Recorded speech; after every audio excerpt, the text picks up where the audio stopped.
Olá, amigos. Está na hora da gente falar sobre o comportamento dos preços no mercado do boi.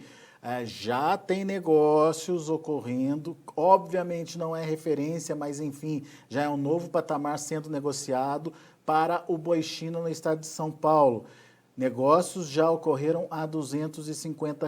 Vamos conversar com o Douglas Coelho, Radar Investimentos, para saber qual é a possibilidade dos 250 virarem referência aí para os negócios em São Paulo. Seja bem-vindo, meu amigo. Obrigado pela participação conosco mais uma vez aqui no Notícias Agrícolas.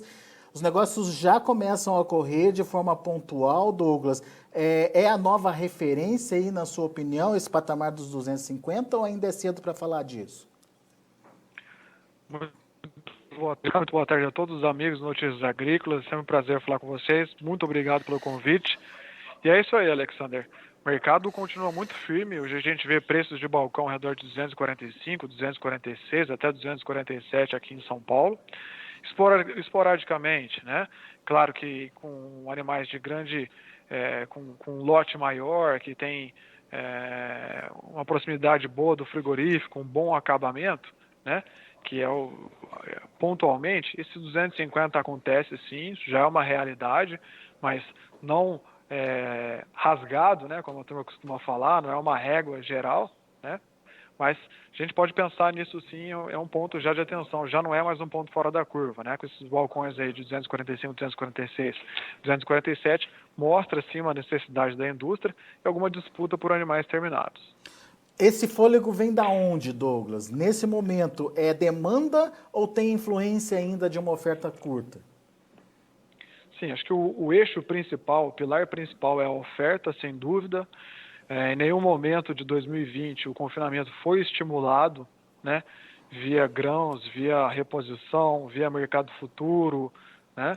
Então isso realmente faz a diferença no segundo semestre. Então, a oferta continua muito enxuta ainda, a gente não vê alguém conseguindo aumentar as escalas de abate com alguma folga ou ver alguma pressão de baixa porque tem alguma oferta melhor aqui ou acolá, isso não existe, mas a demanda também teve a sua participação nos últimos dias, né?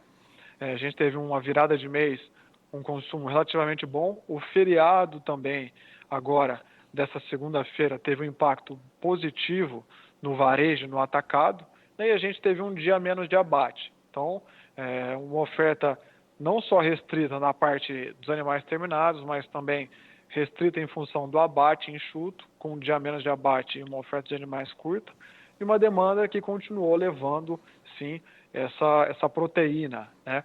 O auxílio também tem colaborado para manter a demanda doméstica aí bem para alimentos, né, bem comportada e fluindo nesse sentido. E essa tendência de alta, ela se mantém com a necessidade do frigorífico de repor esse estoque consumido no feriado? Sim, sim.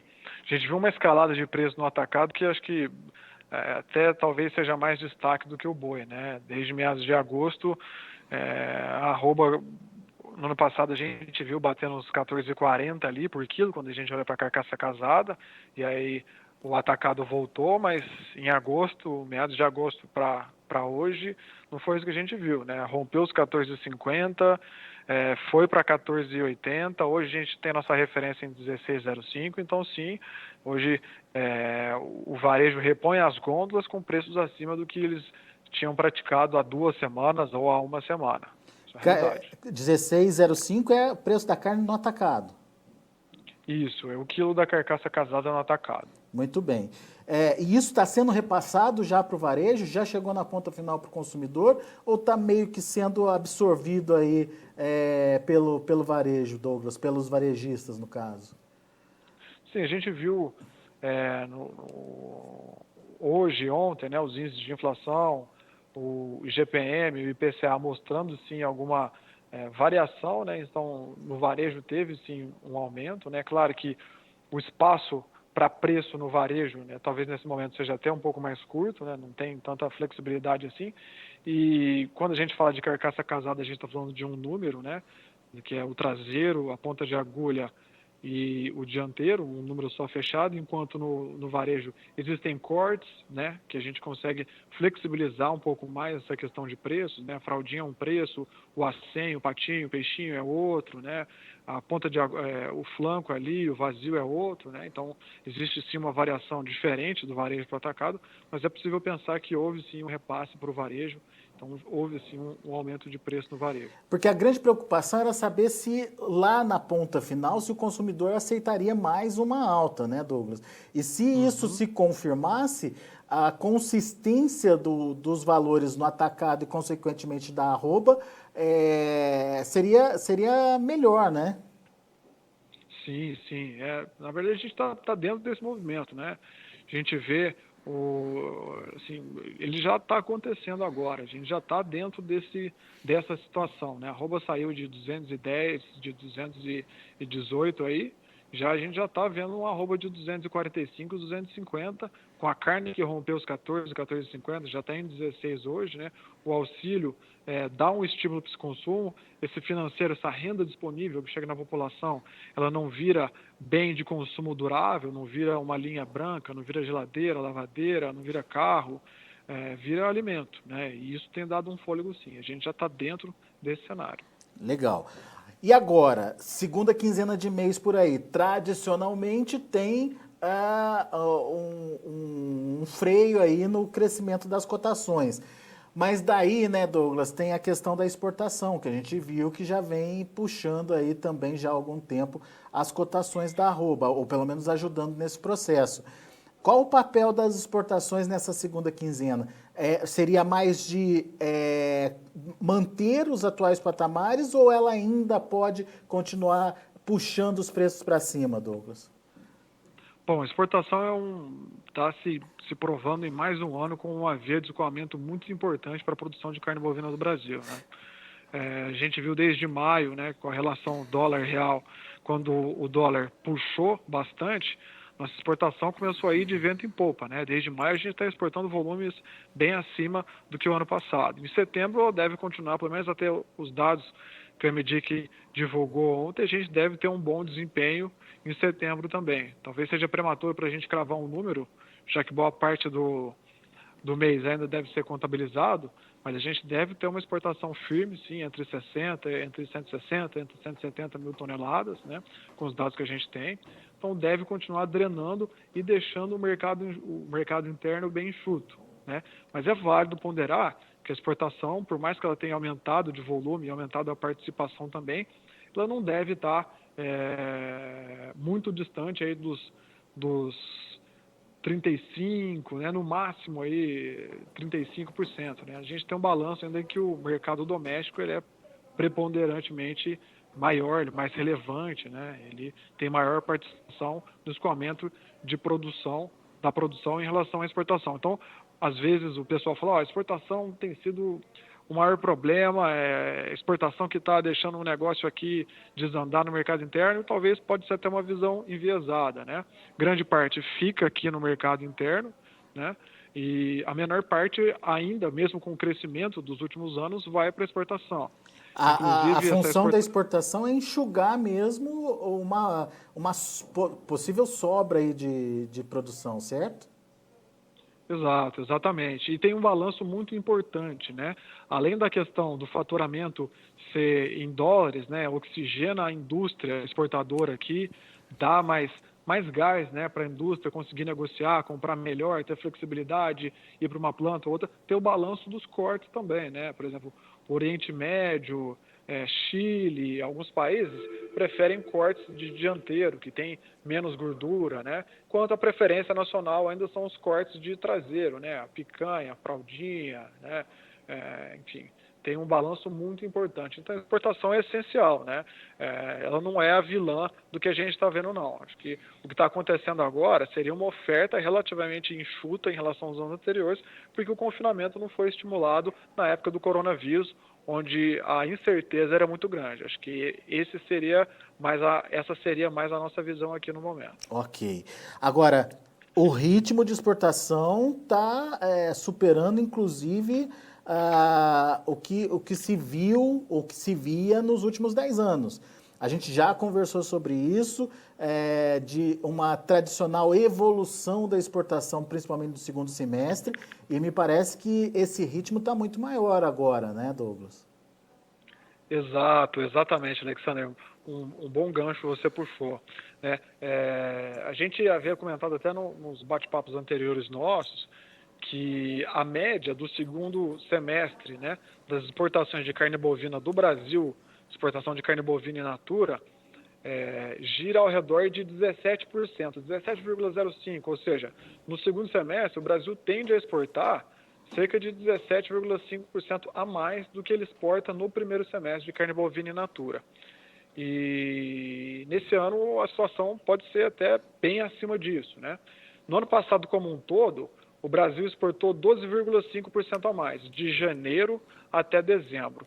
E quando a gente foca essa comparação só no terceiro trimestre agora, né, no terceiro trimestre de 2020, se a gente for olhar julho, que foi 169,2, se a gente for olhar agosto, que foi 162,3, e projetar aí os 172, 173 para setembro, né, a gente tem um volume 32,9, quase 33% acima do terceiro trimestre de 2019. Então, o desempenho do terceiro trimestre está forte e a gente deve ver um segundo semestre tão forte quanto isso também.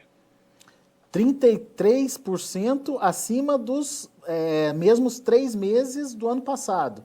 A gente está computando julho, Isso. agosto e projetando setembro, certo? Perfeitamente, perfeitamente, perfeito. Ou seja, é um ritmo que pode ser mantido e é muito acima daqueles 17% que a gente vinha falando de média de 6 meses, né? Exato, exatamente, né?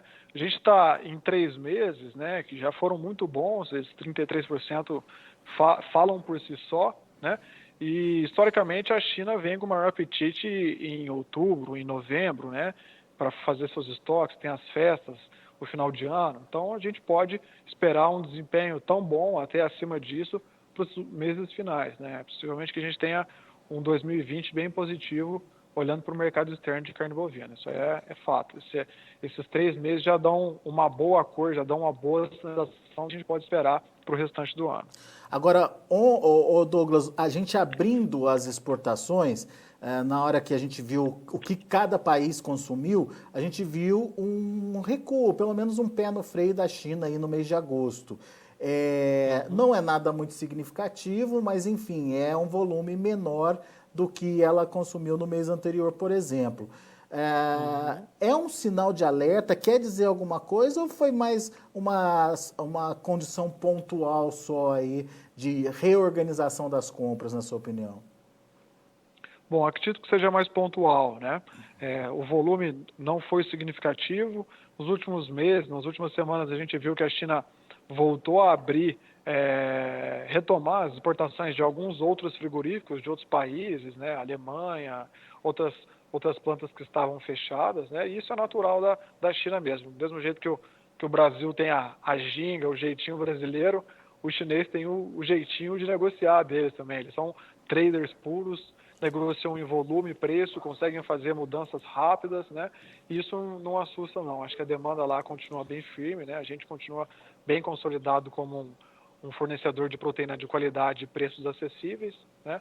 E foi um ponto só que a gente deve ficar atento, claro, né? Mas que não é relevante olhando para 2020 como um todo. E outubro seria o ápice aí das compras, outubro e novembro. Isso, historicamente o pico ocorre em outubro, né? Mas de exportação do Brasil, né? Agora, se acontecer em outubro ou novembro também não seria um ponto fora da curva, mas historicamente outubro geralmente é o mês onde o país embarca mais proteína. Muito bem. Diante desse cenário, alguma coisa pode frear a escalada de preços da arroba, Douglas? Bom, a gente viu, Alexander, como a gente colocou no início da conversa, né, um movimento de 210, de 215 até 250, 245, 250, né? É um movimento relevante, né, num período curto. Ou seja, uma pernada grande já foi dada, né?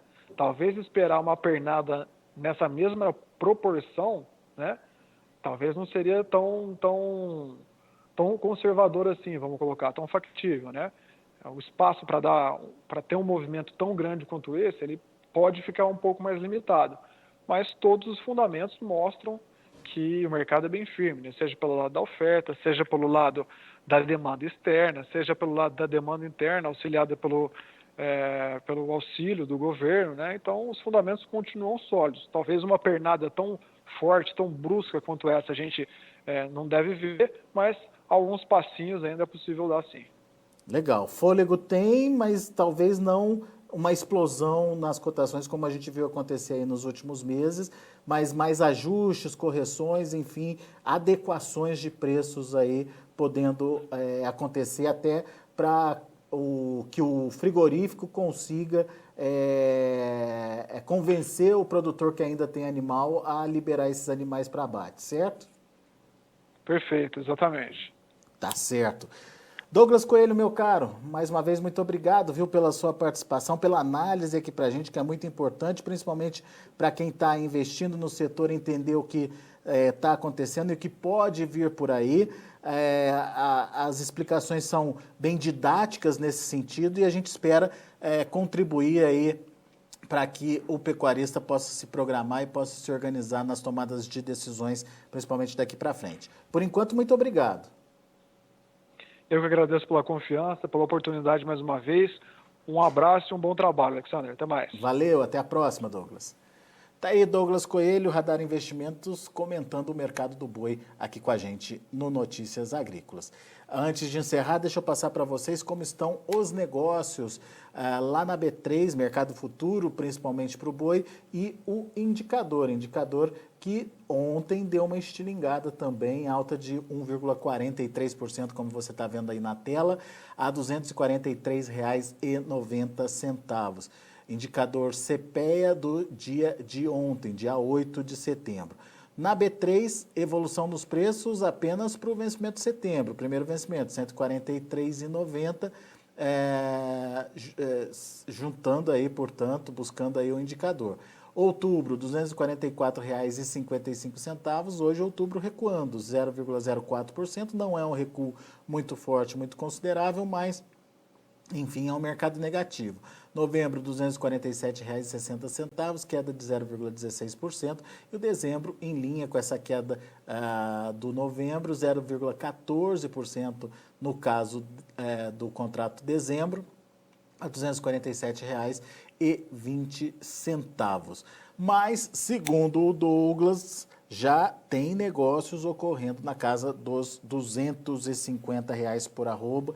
Não é uma referência ainda, mas já se paga isso pelo boi China, aquele gado de boa qualidade, aquele gado mais próximo do frigorífico, enfim, volumes maiores aí de animais. Em São Paulo, portanto, já tem negócios ocorrendo a R$ 250 por arroba. A gente vai ficando por aqui, agradeço muito a sua atenção, a sua audiência. Na sequência tem Tempo e Dinheiro com João Batista Olive.